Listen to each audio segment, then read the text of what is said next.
वफा की बात जब भी कोई सुनाता है, ना जाने इंसान के जहन में सिर्फ कुत्ता ही क्यों नजर आता है। केवल 2 वक्त की रोटी, घर का एक छोटा सा कोना, मालिक से असीम प्यार, वफादारी और बेजुबानी, बस इतनी सी होती है एक कुत्ते की कहानी। इसी तरह का वाकया देश के एक देसी कुत्ते की तकदीर बदल गया साहब। नमस्कार, राम राम, सलाम, सत श्री अकाल दोस्तों। मैं Girish Sharma, real estate consultant. वसीयत से जुड़ी अपनी इस मजेदार वीडियो में आपको बताने जा रहा हूं कि किस तरह गुस्से में आकर मध्य प्रदेश के एक किसान ने अपने देसी पालतू कुत्ते 11 महीने के जैकी को 2 एकड़ जमीन का हकदार बना दिया। किसान ने बकायदा वसीयत बनाकर अपनी जायदाद का एक बड़ा हिस्सा पालतू कुत्ते के नाम किया। आपसे अनुरोध कि मेरी छोटी सी ज्ञानवर्धक वीडियो को कृपया आप आखिरी तलक जरूर देखें। For property related tips, press the bell icon and subscribe to the channel so that you never miss a video from Property Tips by Girish Sharma. दोस्तों, कुछ समय पहले अक्षय कुमार की एक फिल्म आई थी एंटरटेनमेंट, जिसमें उनके पिता ने अपनी जायदाद कुत्ते के नाम कर दी थी। यह फिल्मी कहानी अब रियल लाइफ में भी देखने को मिली है। मेरी नजर में तो कुत्ता वफादारी का फरिश्ता होता है, इसीलिए उसका इंसान से एक प्यार भरा रिश्ता होता है। और इस बात को सच साबित कर दिखाया एक किसान परिवार ने, जिसने कुत्ते की वफादारी को देख उसके नाम पर अपनी वसीयत तैयार की है। जी हां, यह 100% सच है। मध्य प्रदेश के छिंदवाड़ा जिले के चौराई ब्लॉक के बाड़ीबाड़ा गांव में हैरान कर देने वाला यह मामला हाल ही में तब सामने आया जब बाड़ीबाड़ा गांव में रहने वाले एक किसान ओम नारायण ने अपने इकलौते बेटे से ज्यादा अपने पालतू देसी कुत्ते के असीम प्यार को देख 2 एकड़ जमीन के साथ साथ उसके नाम अपनी जायदाद का लगभग 50% हिस्सा लिख दिया। बाकी का आधा हिस्सा उसने अपनी दूसरी पत्नी चंपा के नाम लिख दिया। किसान ओम नारायण ने बकायदा कानूनी शपथ पत्र अर्थात वसीयत यानी कि अपनी विल बनाकर उसमें अपने पालतू कुत्ते जैकी को वारिस घोषित किया है। 50 वर्षीय किसान ओम नारायण वर्मा ने अपनी वसीयत में लिखा है कि मेरी सेवा सिर्फ मेरी पत्नी और पालतू कुत्ता करता है, इसलिए मेरे जीते जी वह मेरे लिए सबसे अधिक प्रिय है। मेरे मरने के बाद पूरी संपत्ति और जमीन जायदाद के हकदार मेरी पत्नी चंपा वर्मा और मेरा पालतू कुत्ता जैकी होगा। साथ ही कुत्ते की सेवा करने वाले को उसकी जायदाद का अगला वारिस माना जाएगा। परिवार में जो भी उसका पालन पोषण करेगा उसकी जायदाद भी उसी को मिलेगी। हालांकि वसीयत में कुत्ते का गार्जियन भी उसने 47 वर्षीय अपनी पत्नी चंपा वर्मा को ही बनाया है। दरअसल ओम नारायण ने अपने इकलौते बेटे के झगड़ालू रवैये से नाराज होकर उसके व्यवहार से तंग आकर यह कदम उठाया। उसका बेटा अक्सर जमीन जायदाद को लेकर अपने पिता से झगड़ा करता था।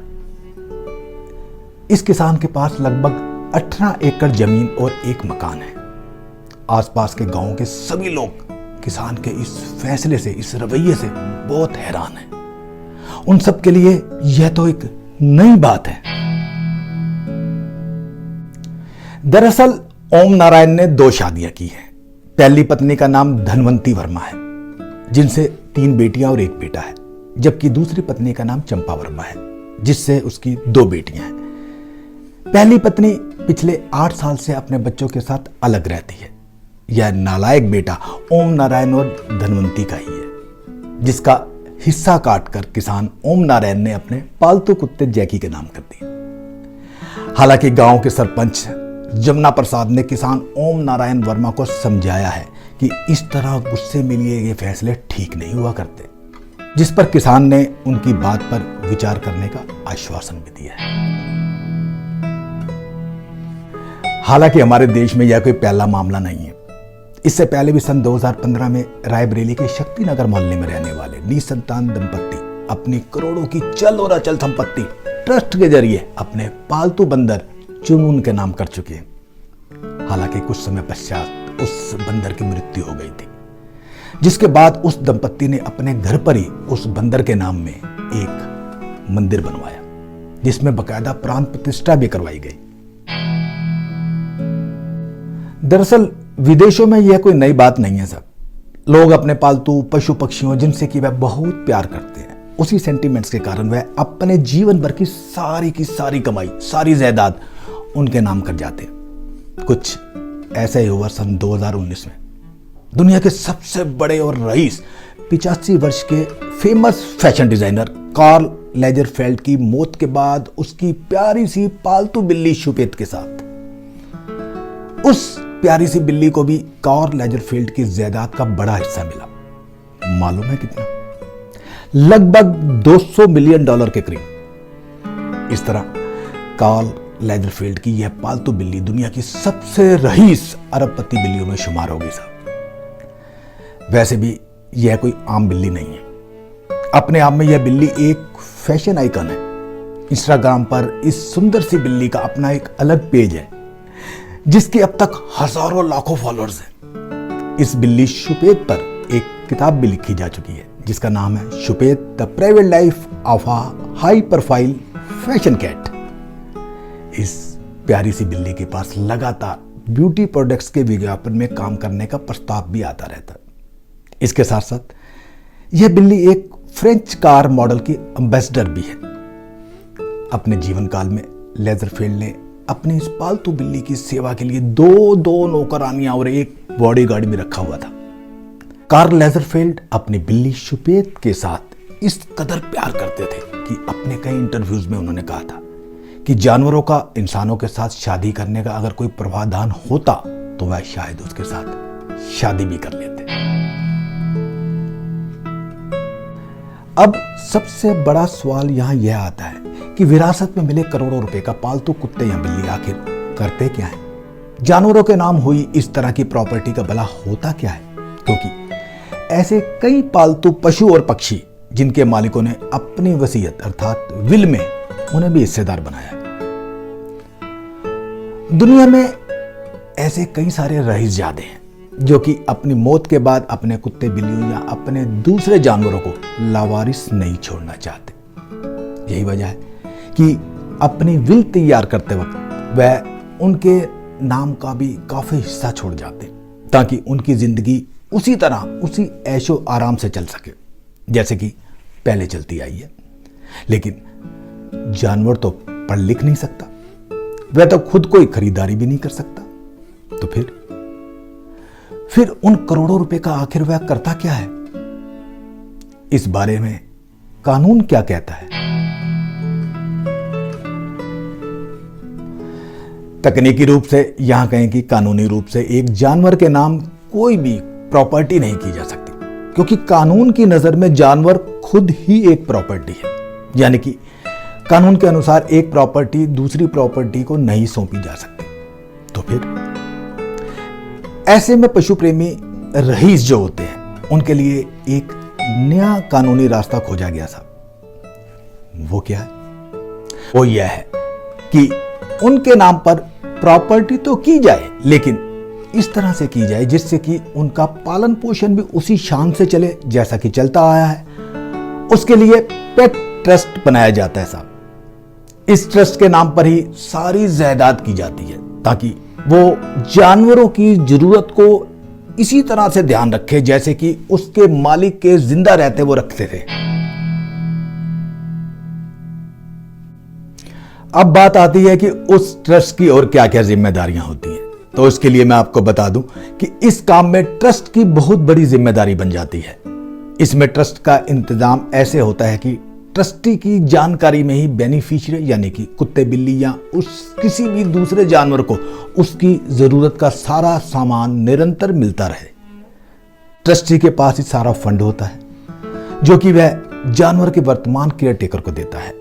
जैसे कि मैंने पहले कहा कि ये ट्रस्टी की ही जिम्मेदारी होती है कि वो यह सुनिश्चित करे कि जानवरों के पास उसकी जरूरत के मुताबिक सारी चीजें आ रही हैं या नहीं। उस पशु पक्षी की मौत के बाद ट्रस्टी ही उस फंड को किसी चैरिटी में दे सकता है जो चैरिटी जानवरों की देखभाल करती हो। वैसे मैं आपको यहां एक बात और क्लियर कर देता हूं कि इस तरह से रईसों के जानवरों के नाम हुई विरासत में कई तरह के खतरे भी होते हैं। जैसे कि कई बार असली जानवरों के मरने पर केयरटेकर उससे मिलता जुलता कोई दूसरा पशु ले आते हैं ताकि उसे लगातार पैसा मिलता रहे। और कई बार तो पैसों के कारण लोग मासूम जानवरों की जान के पीछे पड़ जाते हैं। ऐसा ही कुछ हुआ वर्ष 2007 में। एक बड़ी रईस विदेशी रियल एस्टेट एजेंट लियोना की मौत के बाद वे अपनी $12 मिलियन की संपत्ति अपने पालतू कुत्ते के नाम कर गए थे। उसकी वसीयत को पढ़ते ही कुछ रिश्तेदार भड़क उठे और उस कुत्ते पर कई जानलेवा हमले भी हुए। बाद में जज साहब ने कुत्ते के पैसे घटाकर सिर्फ $2 मिलियन कर दिए। जी हाँ, $12 मिलियन से $2 मिलियन। और कई ऐसे भी मामले देखे गए हैं जिनमें उत्तराधिकारी पशु पक्षी इतना लंबा जी लेते हैं कि उसका सारा का सारा फंड खत्म होने के कगार पर आ जाता है। ऐसे में वहां की स्थानीय संस्थाएं परिवार के लोगों की निगरानी में यह तय करती हैं कि उन्हें अब कहां रखना चाहिए।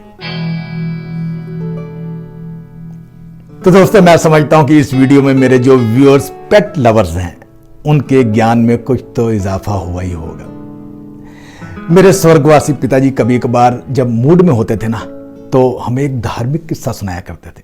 वह बताते थे कि अन्न जो है ना, अन्न, वो दरअसल ईश्वर ने इंसान के लिए तो बनाया ही नहीं था, वो बनाया था कुत्ते के लिए। लेकिन कुत्ते ने ईश्वर से कहा कि तुमने मुझे अन्न क्यों दे दिया प्रभु, मेरे तो हाथ ही नहीं है, तुमने हाथ तो मुझे दिए नहीं, मैं इसका क्या करूंगा भला। ईश्वर ने कुत्ते से पूछा तो फिर कुत्ता बोला कि प्रभु यह अन्न आप इंसान को ही दे दो, वो अपने लिए बनाएगा तो 2 रोटी मुझे भी डाल दिया करेगा। दोस्तों, तब से लेकर अब तक कुत्ते का इंसान के साथ एक बहुत ही वफादार साथ रहा है। शायद यही कारण रहा होगा कि मध्य प्रदेश के किसान ओम नारायण ने अपने झगड़ालू बेटे से ज्यादा भरोसा अपने पालतू देसी कुत्ते जैकी पर किया। दोस्तों, बहुत समय और मेहनत लगती है आपके लिए इस तरह की ज्ञानवर्धक वीडियोस बनाने में, और मेरी यह मेहनत तब सार्थक भी हो जाती है जब आप मेरी सभी वीडियोस को लाइक, शेयर और सब्सक्राइब करते हैं। जिन मित्रों ने मेरे इस YouTube channel property tips by Girish Sharma को सब्सक्राइब कर लिया है, मैं अपने उन सभी व्यूअर्स का तहे दिल से धन्यवाद करता हूं, उनका शुक्रिया अदा करता हूं। और जिन्होंने किसी कारणवश अब तक सब्सक्राइब नहीं किया, उन सभी से यह निवेदन करता हूं कि नीचे सब्सक्राइब के निशान के साथ साथ बेल आइकन को भी जरूर प्रेस करें ताकि रियल एस्टेट से रिलेटेड मेरी नई आने वाली सभी ज्ञानवर्धक वीडियोस का नोटिफिकेशन आपके पास सबसे पहले पहुंच सके। दोस्तों, सिर्फ विल जैसे विषय पर ही मैं पहले से 20 एपिसोड बना चुका हूं। उन सभी वीडियोस का लिंक भी मैं नीचे डिस्क्रिप्शन में दे रहा हूं, कृपया उन सभी वीडियोस को भी आप जरूर देखें। यकीनन आपको अपनी जिंदगी में उन्हें देखकर बहुत फायदा होगा। दोस्तों, यदि आप दिल्ली NCR में रहते हैं, अपने रहने के लिए, काम करने के लिए या फिर इन्वेस्टमेंट पर्पस से कोई अच्छी प्रॉपर्टी सर्च कर रहे हैं, बिना किसी दिक्कत परेशानी के अपनी कोई प्रॉपर्टी बेचना चाहते हैं या फिर अपने पुराने घर को कोलैबोरेशन कर उसे नया, मजबूत और सुंदर बनवाना चाहते हैं, प्रॉपर्टी से संबंधित किसी भी तरह की समस्या से अगर आप परेशान हैं तो बेहिचक समय लेकर आप हमारे ऑफिस शांति प्रॉपर्टीज पश्चिम विहार में आकर मिल सकते हैं। यकीनन शांति प्रॉपर्टीज की पूरी टीम आपकी रिक्वायरमेंट को फुलफिल करने की पूरी कोशिश करेगी। जल्द ही रियल एस्टेट से रिलेटेड किसी अनछुए और ज्ञानवर्धक विषय के साथ आपसे रूबरू होता। तब तक के लिए इजाजत। जय हिंद, जय भारत। आपका अपना गिरीश शर्मा।